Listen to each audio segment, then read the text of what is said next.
Hey, hey, hey, what do you say? Welcome to Teal Time with Hope. I am the host, Hope, and today I got a treat for you. I have somebody that is with the organization STAAR, and her name is Kari, and she will explain what STAAR means, and we're just going to jump right into it. Hey, Kari, how are you? I'm doing great today. Thanks. Happy to be here.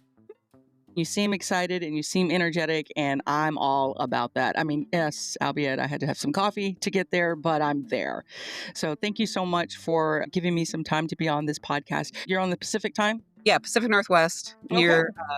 north of Seattle, pretty close to the Canadian border in Bellingham, Washington. Oh, I am not jealous at all. So maybe just a little bit. But You're yeah, in I Texas, love right? I love that. Yeah, I'm in Texas. Horrible hot weather. And I know you guys get hot, but I just love that area because it's so much nature and stuff like that, unlike our state. But yeah, at any rate, again, thank you. And I want to just jump into tell me about yourself. Tell me about your organization, what got you into the organization and things like that. Sure, yeah. So my name is Kari, and I was diagnosed with low-grade serous ovarian cancer in 2020. And STAR is the first nonprofit that was also founded in 2020, although I didn't know it yet, by three women who had low grade.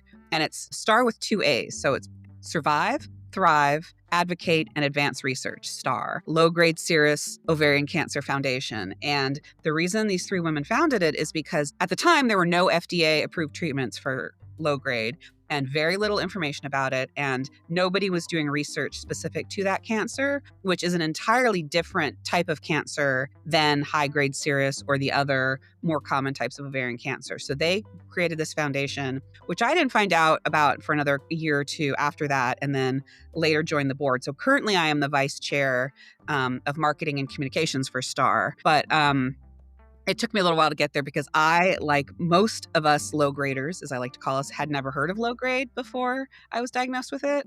And I even knew what the symptoms of ovarian cancer were. I mean, that's a lot of the awareness campaigns are like, here are the symptoms to know. And what's scary about it is that they're so kind of vague and you can't really feel the cancer. You can't see it anywhere. And so you should be looking for, bloating and horrible periods and difficulty with sex, all these kinds of things where I had heard those at one time in my life, but wasn't really thinking about them in the years leading up to my diagnosis. And now I can look back and go, oh yeah, I did have that really weird back pain for a period of time. And oh yeah, I did have heartburn and frequency of urination. But those were things that came and went. Like they weren't constantly bothering me. And none of them were bothering me to the degree that I even thought about telling a doc, not even like I didn't go to a doctor for them. I didn't remember them at the time I was seeing my doctor. All So right. doctor regularly. I got mammograms. I was getting pap smears. Like I was doing all the things. I was on the pill for a billion years, and then I was on an IUD. They didn't see any cancer when they put in the IUD, but I'm pretty sure it was there because that was in 2017. And then in 2020, just before the pandemic, if you can set yourself in time in January, February of 2020, I noticed a little bump in my belly button. I describe it as about the size of a pencil eraser. I don't know if you've ever have a weird thing on your body where you're like, huh, and you don't even really look at it or think about it for more than a second. And by the time, it was probably there for a few months before I really looked at it. And it was the color of a pencil eraser too. And I thought, that's weird, but I didn't want to go to the trouble of seeing my doctor about it and trying to, it takes months to get an appointment or whatever. So I made an appointment with a dermatologist, but I couldn't get in there for a couple of months. And so I had it removed March 30th, 2020. Again, put yourself in time. We were wearing masks. And actually, the day of the appointment, the nurse called and asked if I could do it virtually. I was like, I don't think so. I need to come in to have that removed. I thought it was just like a mole removal. Like I really didn't give it a second thought. And then 2 days later, this male dermatologist calls and says, we have the results of your biopsy and it is consistent with ovarian cancer. It was just like the needle scratch, like nothing could have been further from my radar. It didn't even make sense because this is not what I know about ovarian cancer. My background is in journalism, by the way. So I went immediately into reporter brain. I'm like, okay, wait, so you're sure? Because you're saying it's maybe possibly ovarian cancer. And I said, well, are you sure? He says, it might not be ovarian, but it's definitely cancer. Wow. So Interesting. yeah, I know a lot of people have stories where they have a lot of ongoing symptoms and they're trying to find out what's going on. And they've done statistics and with low grade specifically, it could take 3 years for people to get a diagnosis from the time that they start going to see a doctor to find out about it. And for me, it was like, just boom, no cancer in like a second. And because it was a pandemic, and because the surgeon that I found was in Seattle, which is about an hour and a half away, I had 3 chemotherapy infusions in my town first.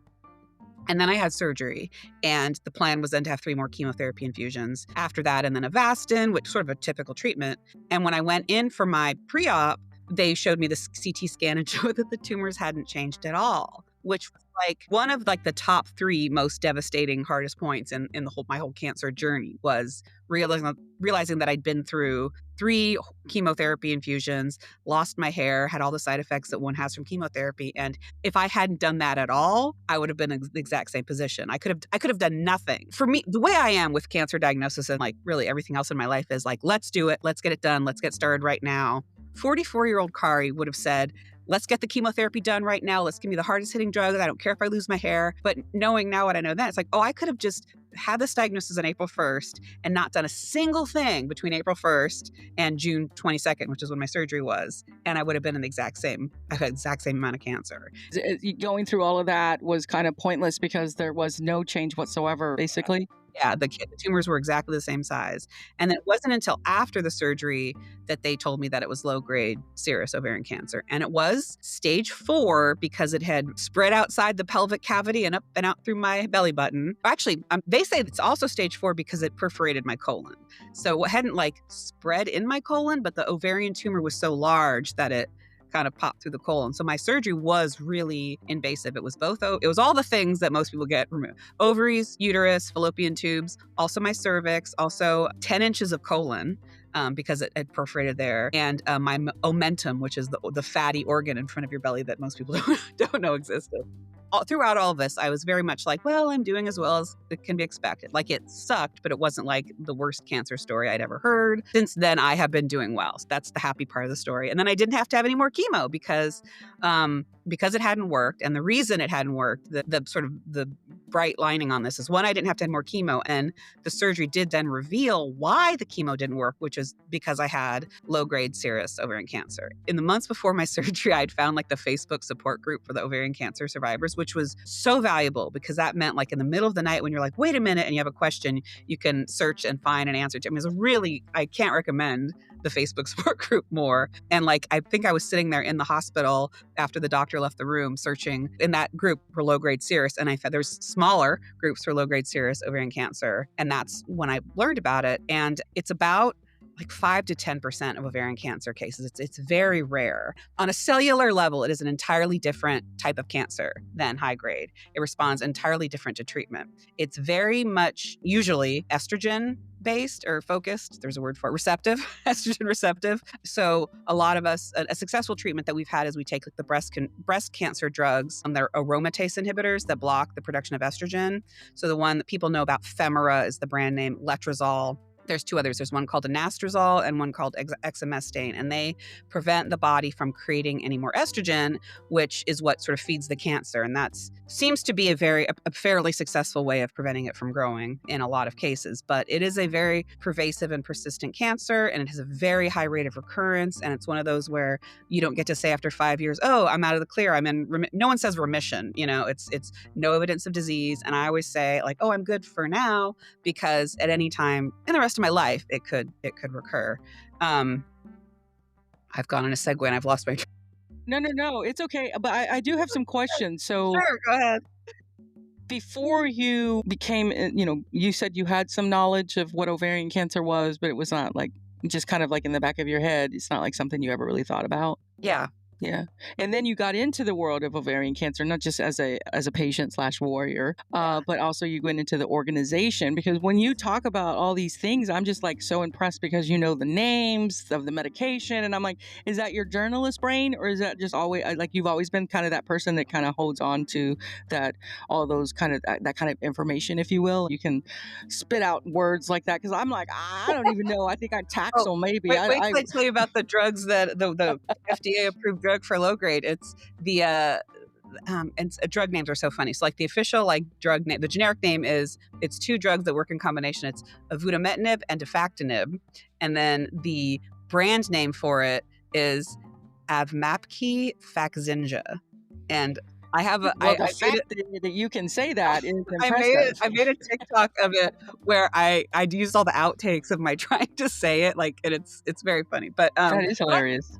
that's a very recent development. I can get there, but I think it is my journalism brain, and maybe the reason I went into journalism is because my brain works like this, and you kind of want to know all the facts about it. Compared to how little I knew about low grade serous at the time, I probably, I know more about it than the average person. And okay, so STAAR was founded around the same time I was being diagnosed. If I can't interject, when you were going through it, the question I had was like, were you ever at a place where you were like, what's going to happen to me? Was there any kind of fear or uneasiness about your prognosis and diagnosis? I think everyone has that. I don't really catastrophize like diagnoses in my life. I do with pain. I do think like, oh, this pain is never going to go away. I'm going to be in pain for like, that's what I catastrophize. Were you in pain? Because I mean, you had something that I've never heard. I've never heard of that kind of symptom. That I think that's very, very rare that you would have something like that on your belly button. Were you in pain? So I don't think I've ever felt the cancer, if that makes sense. Like I didn't have any pain that was the cancer itself. I had chemo side effects. Like Right. the one that I think of a lot is after my first chemotherapy, they give you like a packet of information about like what to expect from chemotherapy. And the thing that kills me is they're like, you might have diarrhea and you might be constipated. I'm like, okay, I don't know how to prepare for that. Those are opposite things. They are.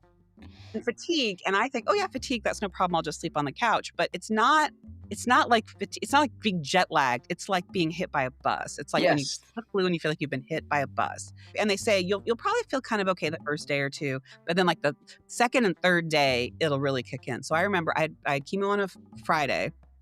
And then on Monday morning, I was lying on the couch and it felt like every bone in my leg and feet were broken. Did you have that? I had bone pain, but I didn't feel that kind of like, and that's what's also interesting is like we all have very different side effects from chemo. It can affect us in very different ways. That's why I like hearing stories because that's interesting. So it was like all your bones were broken? Specifically my from my knees to my feet. It was like someone had taken a sledgehammer. It was so much pain. And I'm very much like, I will just lie here and not move until the pain goes away. And I told my partner Rob about it. And he's like, why don't you call and ask the doctor? But like maybe that he's like, oh, you mean I could call? And that is the very nice thing about cancer centers. If you're in the right place, they're very nice to you.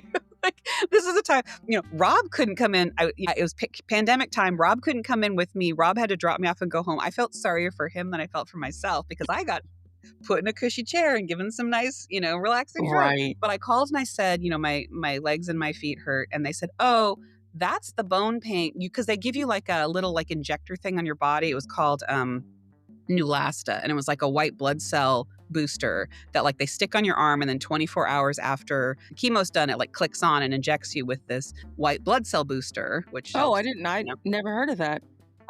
And apparently that causes bone pain. And so the chemo nurse said, yeah, you should take Claritin. Claritin will prevent that. And I mean, that would have for been allergy Claritin. Yeah, that Claritin helps with bone pain from this. And I would much rather have known that than the diarrhea versus constipation thing. By the way, I really never have heard of that. Is that specifically for those with low grade? Do you think that's... I think it's just for chemo, and it may have been a drug because you had chemo a number of years before me. I had it in 2012, then in 2019, then in 2021. And I never... Well, there may be other things. I mean, that's the brand name and the device. I mean, it's something that they give. They give you all kinds of like pre-meds and other stuff in the chemo. So you may have had something similar somewhere along. It just wasn't in that form.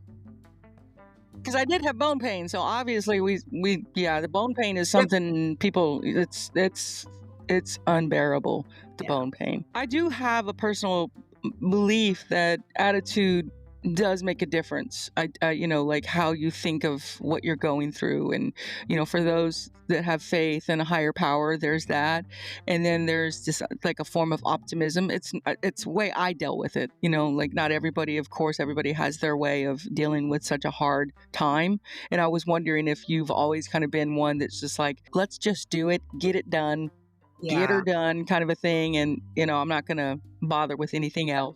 The short version of the first and perhaps worst trauma of my cancer experience is that, a lot of people, and most people, they recommend it, you get a port implanted under the skin on your chest that has a catheter that goes into your heart. Is a central line is what they call it. And a lot of people have their chemotherapy injected that way. So it was recommended that I get a port. And I very clearly remember at the time thinking, like, I know what to expect from like surgery and chemotherapy. I've seen enough movies to like, I know what this is going to be like. It's going to be fine. I can do it. I lose my hair, whatever. But Right. just the idea of having something implanted in my, like, it just freaked me out. I didn't like it. I was very uncomfortable with it, but I did it because I was like, oh, that's the thing. Everyone does this. And I just had a nightmare experience where I left after this very regular conscious sedation. I didn't feel anything at all. They put a thing in my chest. I went home and they called me and said that the catheter that goes from the thing on your chest into your heart was looped. And they couldn't tell if it might have been looped and it might have been kinked, but I needed to come back in so they could make sure that the chemo would go through it. And I had chemo scheduled the next day. And I went back in, and because I had McDonald's pancakes on the way home from the port thing, they would not give me any additional sedation. And so they were kind of like manipulating my chest and like they were trying to get it straightened out from like outside my body. And it was very traumatic. And I'm not like, prior to this, I thought of myself as being like a very like super chill patient, like I'm like, a dentist appointment will go much faster if I just shut up and take it than if I make them let's just get through it kind of thing. And I think this is the day that changed. It was so traumatic. I started crying. And that was the first time I cried in front of anybody about having cancer, was when they did this. And cut to the next day when I had chemotherapy, it wouldn't work. It wouldn't go through the thing. And so they're trying to figure out what to do. And so to answer your question about like, am I the type of person who wants to get things done? I think there's a lot of people that would think, oh, good, I get to go home and don't have to have chemotherapy today. I was thinking, no, you have to, we need to do it today. We need to start today, because then I've done one of the, like, we need to get it done. Let's do it. Right. And Yeah. The sooner we do it, the sooner I can get finished with it. Let's just get it done. And so they did actually do it through my vein that day. And then I was like, well, wait, if you could do it through and I think it did then kill that one vein, but I do know people that didn't get a port. So I don't know, but I had a bad experience with the port. And that's part of why, 3 chemo sessions later and a follow-up CT scan before my surgery, when you tell me, oh, it didn't work, I'm thinking, wait, I've now had like a significant medical trauma, and you're telling me I could have just skipped to the surgery. Hindsight, right? I mean, but also there's that other thought of like, well, we can't know what's going to happen, right? And if I didn't, what if it would have went the other way? Never know. So, but I mean, what's that saying? What doesn't kill you makes you stronger. And I think you're a very strong person, and that's just amazing. And you've now 5 years, and your birthday is coming up. So, congratulations to both of those things, and love your attitude. I will say, when you asked about like, did I ever feel fear? I didn't. I'm very lucky that I didn't get to the point where I really felt like I was going to die. 5 years later, I do still believe that this is what I will die of. And I say things like, I don't think I'm going to live long enough to spend my retirement plan, or for sure I'm going to die before Rob. But he does not like it when I say those things. I think they're true. Maybe I say that I'm joking at the time. Who knows? Anything could happen. But another thing I was very lucky about. So I found out I had cancer on April 1st, and the cancer was removed on June 22nd. So that's really only a 3-month period where I, quote unquote, had cancer. Mm-hmm. And then I've been sort of, I call it living with cancer because it could come back, but I technically don't have cancer at the moment. And so I think I haven't had as much fear about my imminent death, because when it comes back, like there will be a time when I start to think, and I'll say that after the first CT scan came in, like that afternoon, which was the evening before my first appointment with my gyne-onc, the dermatologist called back to tell me the CT scan came in,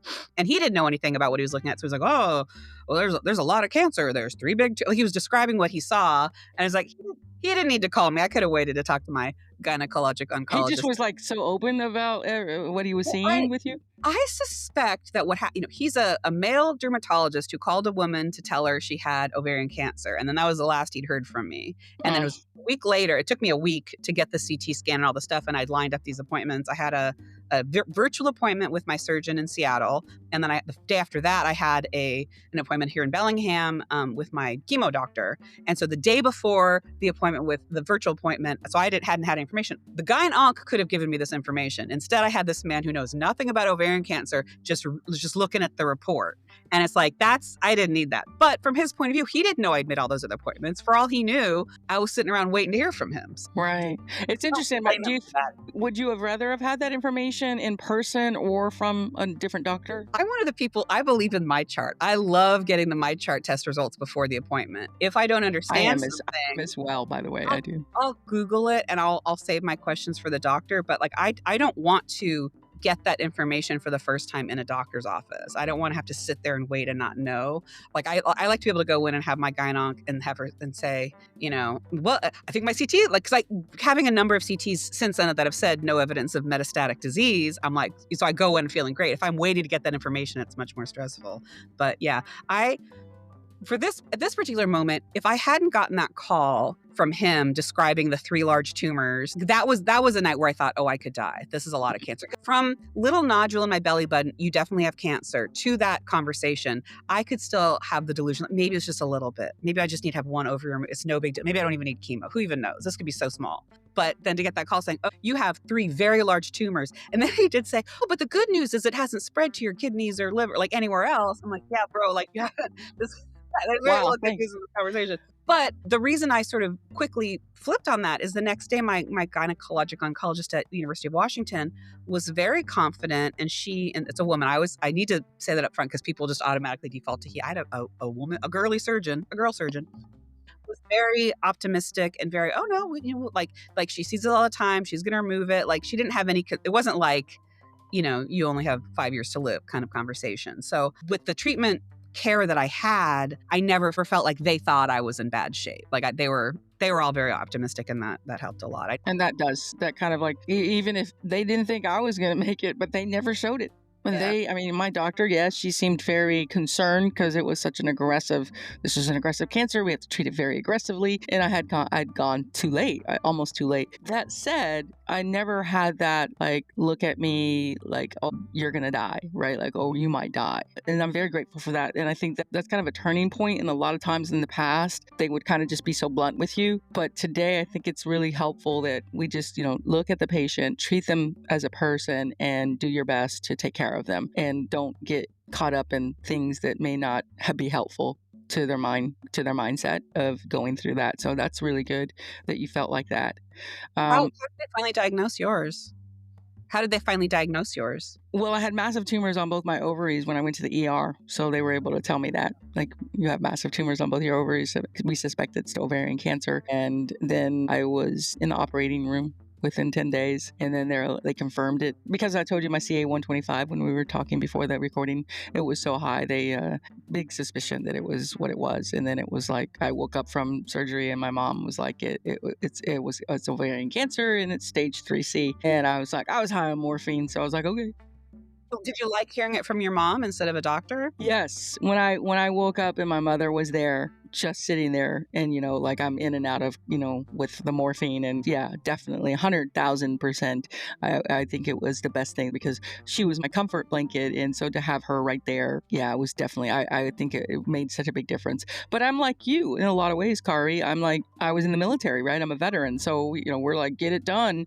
The sooner the better. What's next? And I can go into like all of that, but I think it's great to hear from people who like feel that way as well, and it's just like, and I will tell, to tell you, Robert, you've met somebody now that, it's 14 years almost, right? And I've had it 3 times, and I'm 4 years Ned, and I'm kicking it, like I'm rocking it and I'm moving forward, and I think I don't have time to mess with, I might die of this. The chances are like you, like there's a high probability that it's going to come back, and it could be exactly what I pass away from. But I don't have time to think about that, right? Like if you get caught in that kind of thinking, stinking thinking. So I just keep moving forward and start a podcast and interview awesome people like you.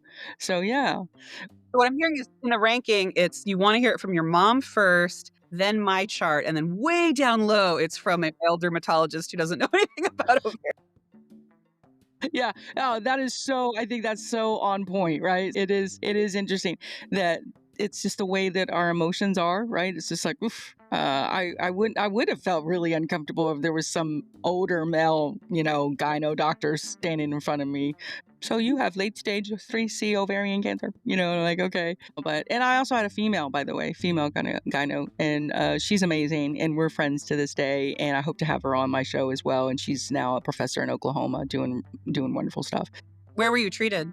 I was treated at UT Southwest. Now, as a veteran, we have the VA, of course, the hospital, but they have a contract with UT Southwestern, and that was a godsend because they took care of me in such an amazing way. And I had a specialist, right? Because I'm in Dallas Fort Worth, so big city, you have a better chance of having some really good doctors. And she was the best, one of the best in her field, I believe. And they took care of me, and they took it all out, everything that the human eye could see, and then the chemo had to do the rest. But yeah, and that's another thing, by the way. I don't know in your organization if you see that, like, people that are out in rural areas or places where they don't have the facilities or the specialists to handle somebody with this kind of, because we're not as prevalent as breast cancer, right? And then you low grade, I don't even know anything. I mean, this is really new to me to learn about what that is. My county didn't even have a gynecologic surgeon. I had to go to Seattle for it, which I was happy to do because I wanted to go to the best. But I went off TikTok for a while for political reasons. And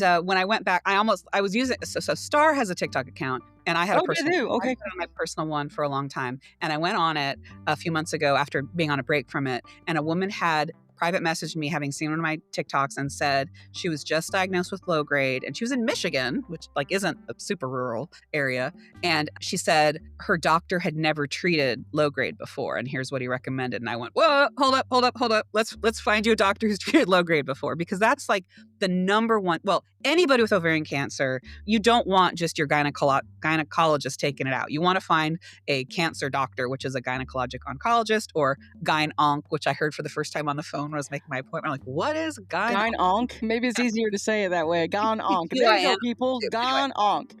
Gynecologic oncologist / cancer surgeon specifically for gynecologic cancers, I think, is so important. I think people have better outcomes if they have that kind of surgeon. Even if this woman had a gyn-onc, her doctor hadn't ever treated low grade. And I think there's such an important distinction, because if you don't know that low grade might not respond to chemotherapy, you might just prescribe chemotherapy without, looking into it. And one of the cool things about STAAR Low Grade Serous Ovarian Cancer Foundation is that they've funded a number of studies that are looking into why it is that low grade doesn't respond to chemo, and how to tell which ones are going to respond to chemotherapy, and even how to tell which ones are going to respond to those estrogen blockers that I talked about. So there is research happening now. I'm sure there was before, but now I'm very aware of it because I'm part of an organization that's helping to fund them. So there are things happening, and it's really interesting to me to learn about, when there's a cancer that nobody knows how to treat, what the things are that they do to try to figure out how to treat it, the things that they're testing. And very excitingly, May 8th, which happened to be World Ovarian Cancer Day, the pharmaceutical company Veristem announced the early FDA approval of this combination drug, avutametinib and defactinib, known by the brand name of Mapki-Faxinja. I have practiced that. To be too technical about it, it's like there's different pathways where the cancer grows, and this attacks two of the different pathways, which is why you take this combination of two drugs. And it's been in trial for a long time, and it's FDA approved specifically for recurrent low grade after people have had chemotherapy, and then it's come back specifically with a mutation called KRAS. And a lot of people have heard of the BRCA, the breast cancer gene. Yes. So there's different mutations in low grade, and one KRAS is one of them. I don't happen to have that one, but this drug is approved for people with that mutation, and it is shown to be pretty effective. Like, I know people who've done well on it, so that's literally exciting.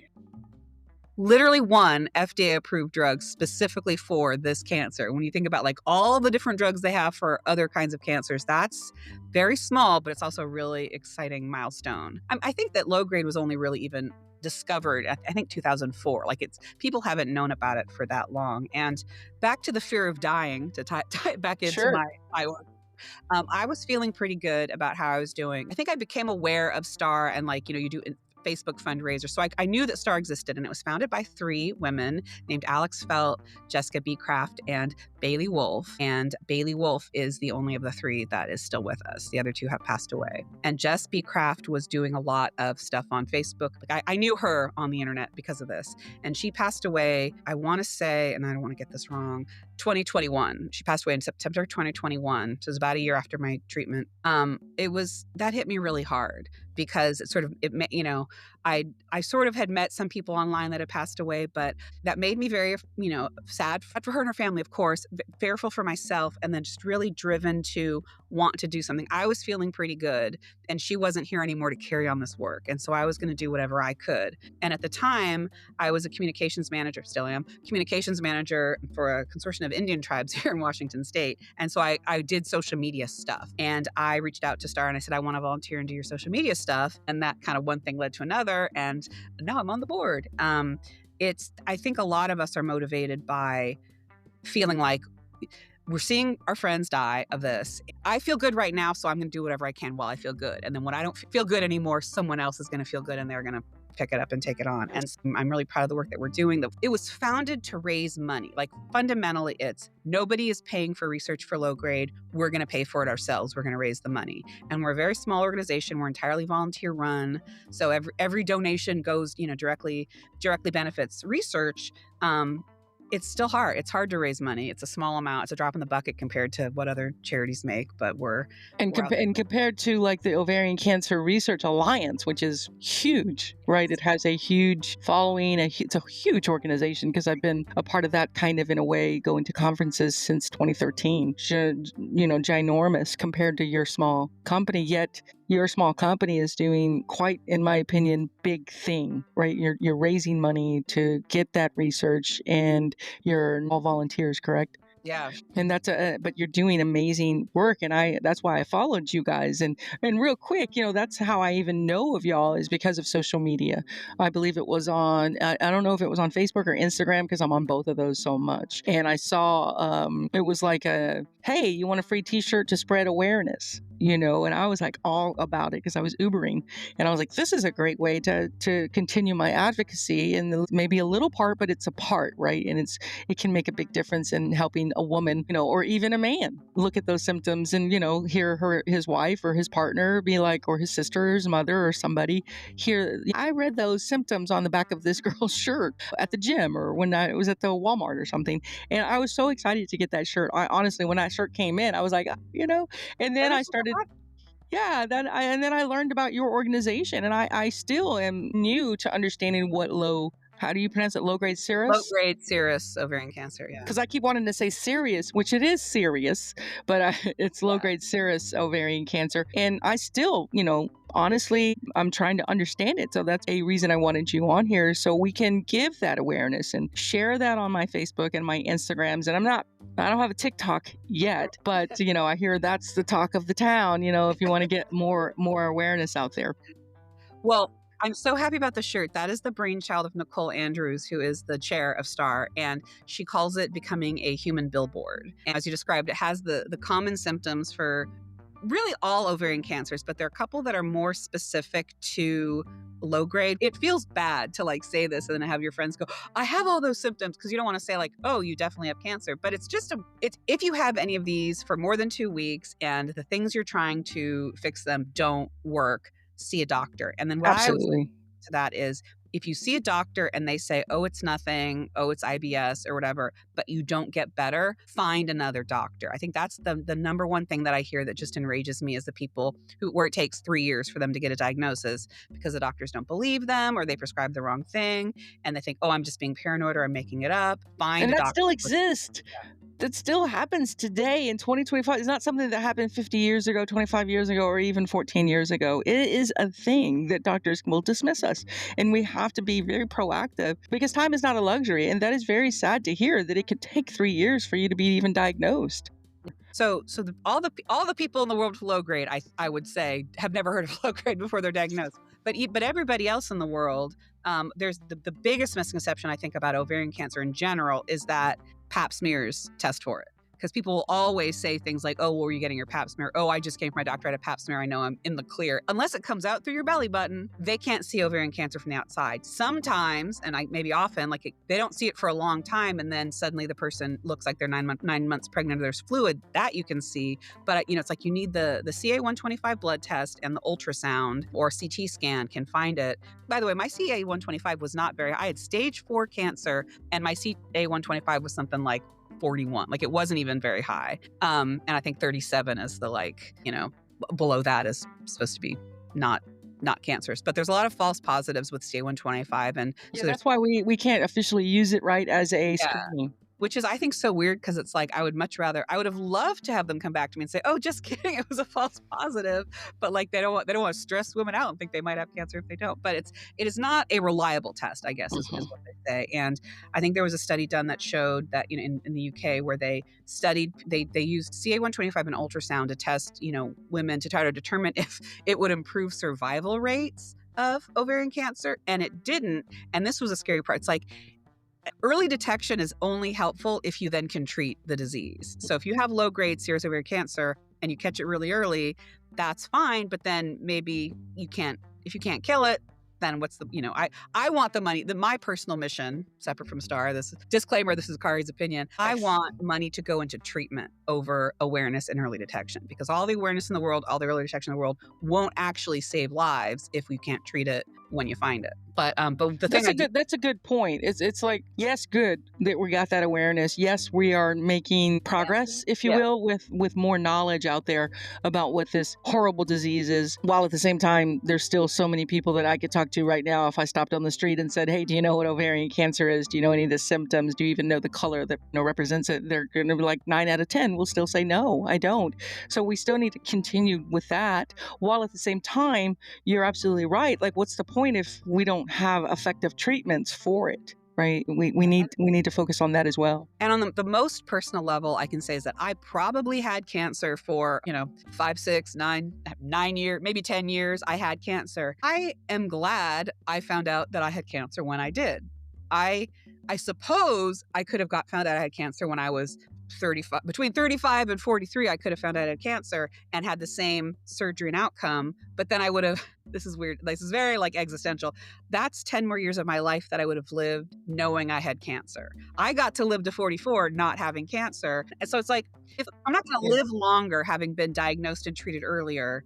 For me, there's a number of reasons why having cancer during the pandemic was a good thing. One was that I didn't have to leave the house when I was bald. 2 was that everybody was working from home, so it was very much not noticeable. I don't even think I missed that. I think I probably did as much work as I would have done if I hadn't had cancer, just because there was sort of less work to do. And I was like, in a number of ways, having cancer during the pandemic was advantageous to me. I know a lot of people think, oh my God, how awful.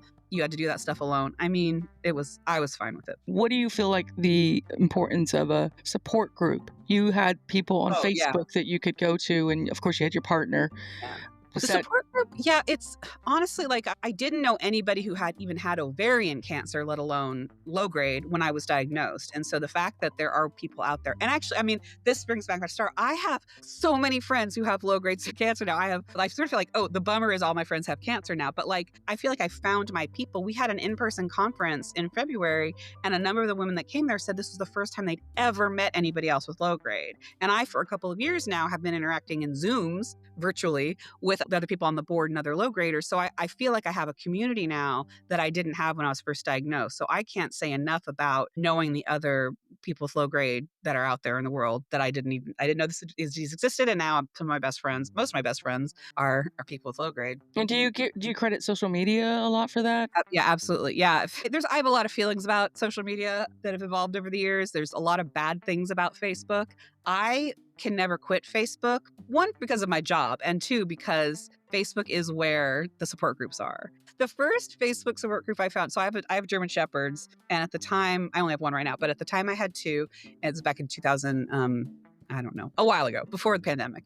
And my dog had knee surgery. And I found a support group for people whose dogs had this very specific, it's called TPLO, the Canine Cruciate Support Group. And that was where I discovered that you could say, my dog's acting weird on trazodone. Does anyone else had this problem? And then there they were. So then when I had cancer, I thought, let's see if there's a support group for that. And there was. So That is true. That is a very positive thing about social media, because I feel like that as well. There's some time where I'm like, why am I even on? Why do I even go on here? Because of the negative stuff that you see. While at the same time, there is so much good that you can. People do find communities. They find like, okay, I'm not alone, and there's somebody out there that knows what this is about and can understand my fears or my skepticism, or even just understand what it's like to have this specific cancer. And because they're not very many. What is the stats on that low grade? 5 to 10% of ovarian cancer, which already ovarian cancer is fairly rare compared to breast cancer, But I think Right. it's like the fifth deadliest cancer Yes, for women, yes. because they don't have a treatment for it. But yeah, I can't say enough about having, Facebook support groups, and it's having cancer is isolating, period. Like, and then to have one that's rare is even more so. Weirdly, sadly, so I'm turning 50, and I know a number of people in my peer group who have had breast cancer in the past 10, 15 years. A number of people very fortunately have it, get treated, and survive. Some of them don't, but most of them do. And then the fact that like I couldn't find a single other person in my peer group who had ovarian cancer. Now I know where they are, but there weren't any that went to my high school or that lived in. Right. Absolutely. I don't know. Yeah, other than my aunt. I mean, and before now, of course, plethora of people in my life that have gone through it or are going through it. But you're right. It's interesting to be, I don't know, not alone, but to feel like, wow, who do I talk to about this? I don't know anything about it and stuff like that. So, and I think that's what's amazing about your organization too. You're all about social media. I see you on Instagram, and you're doing the things that you can to bring out more information about your organization. And that's kind of what I'm alluding to right now. What would be your shout out to your organization for people that are listening to know about? Because I guarantee you there are people that are listening that I know in the world of ovarian cancer who probably don't know about low grade to begin with, nor do they know about your organization. So what would you like people to know about it? The number one thing that I want every single person in the world to know is that Pap smears do not detect ovarian cancer. And I forget to say that out loud enough because I've known this for a while, but it's a lot here. Your Pap smear does not detect ovarian cancer. That's, just FYI. That's for cervical cancer. But the thing specifically about low grade, the thing about it is not only does it not respond to the same treatments as other types of ovarian cancer, the main concern that we as an organization have is that it can affect younger people. I think the median age of diagnosis is 45. On the board, we have several board members who are diagnosed in their 20s. And this may be skewed because the people from 50 to 80, maybe they're not on Facebook, and maybe that's why I don't know where they are. But just think about the fact that there are these women in their 20s who had something going on pelvically that they were seeing doctors and trying to find answers for. And they were being told, oh, you're too young to have cancer. It can't be cancer. You're too young to have cancer. There is no such thing as too young for cancer. There are definitely people 19 or 20 that are diagnosed with very specific low-grade serous ovarian cancer, but also other types. And, we've heard that women is, 11 years old, 14 years old. If you have something persistent that's going on, don't let them rule out cancer just because of your age. This is what affects people at a younger age. 20s and 30s, you got something going on, get answers from your doctor. Don't settle for, oh, it's nothing, it can't be cancer because you're too young. You can only rule out cancer after they've done the ultrasound and the blood work and looked at your ovaries. That's when they can rule out cancer. And sometimes not even then. So I just want people to be really vigilant about that. That is important to know.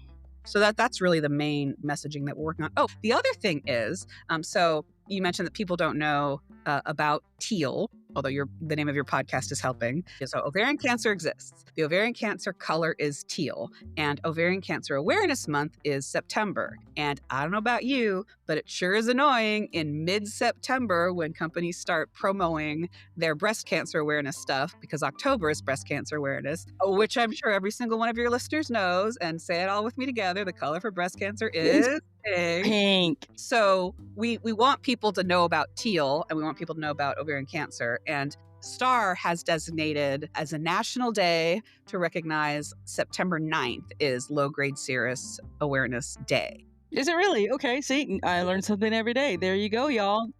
Yeah. So we have a month-long campaign called Step Up America for Low-Grade Cancer that's been going on for a number of years because September is our biggest like fundraising month. And within that, we're really focusing on September 9th as a day to say, hey, just interrupt your regular ovarian cancer awareness programming. We want to let you know that there's this type. It's a little rarer, but if you're, under 45, you might consider low-grade serous awareness ovarian cancer is something that affects younger women. So have a look at our Okay, that's great. That's great to know. And I definitely will make sure to put a link to your organization.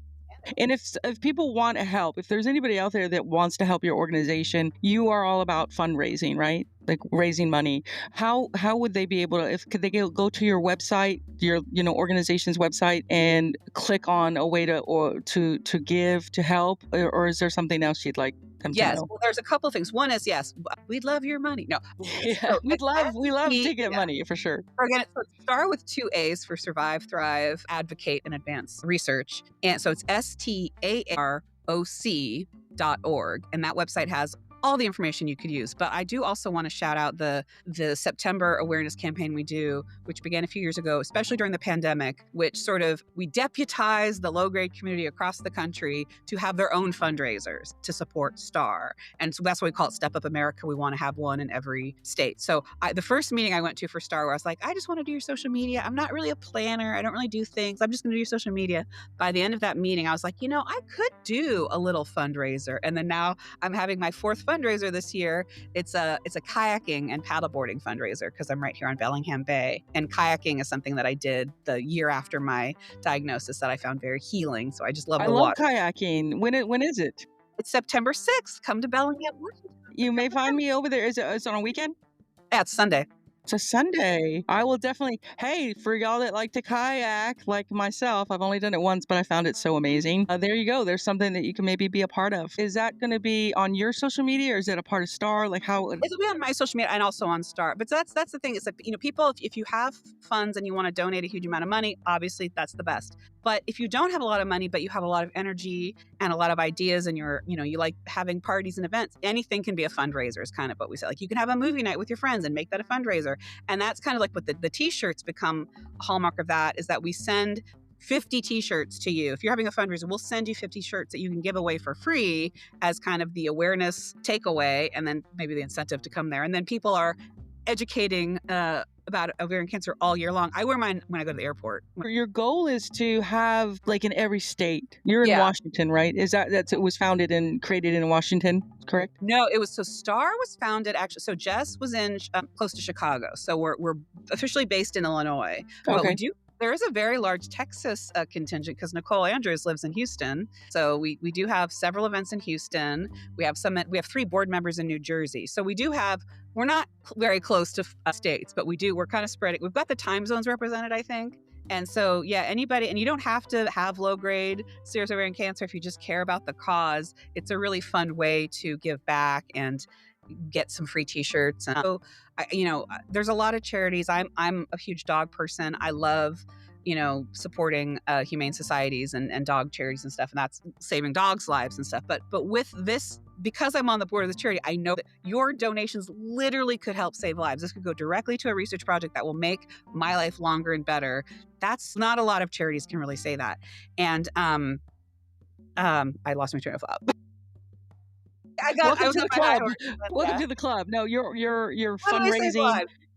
Save lives, and there are plenty of places where they can find information, and maybe in their state. And this is new to me. I didn't know there was one in Houston. So, and then if you want to just travel to another state and be a part of a kayaking one, that's all available as well. But you're absolutely right. I remember this is really important. Colleges, we're hoping to get ovarian cancer awareness events in colleges specifically because that age group is the one we want to reach. We want them to know they're not too young for cancer. So if you're on a college campus and you're looking for a philanthropy and you don't have a connection to any kind of cancer, we want you. Come be part of our cancer community and give out. We'll send you shirts to give to your friends. They're very cute. I think that is a brilliant idea. And I think that there is so much good that can come out of that, specifically with low grade, because it is affecting the younger population of women, and we need to have that more awareness, because there are 20-year-olds in college going, me, cancer, what, never, like I'm too young.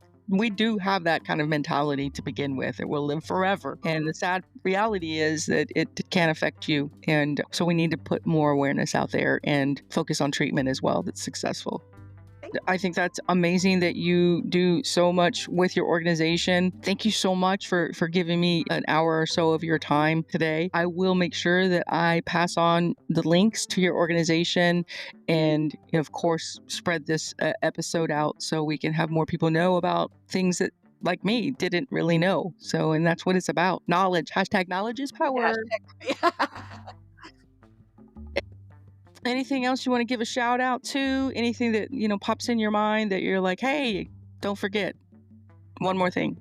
I think I got it all. So remember that call campus point right at the end. Well, Kari, you've been a treat. Thank you. Let the women that are a part of your organization know that I am open to interviewing whoever wants to come on and share their stories, because every story is worth sharing. All right. I hope you have a wonderful rest of your day, and I hope to maybe see you in person one day out in beautiful Washington. Thank you. All right, y'all. That's all I got on this one. This has been Teal Time with Hope. I am the host, Hope, and I'll see you soon. Thank you so much. Take care. God bless. Bye for now.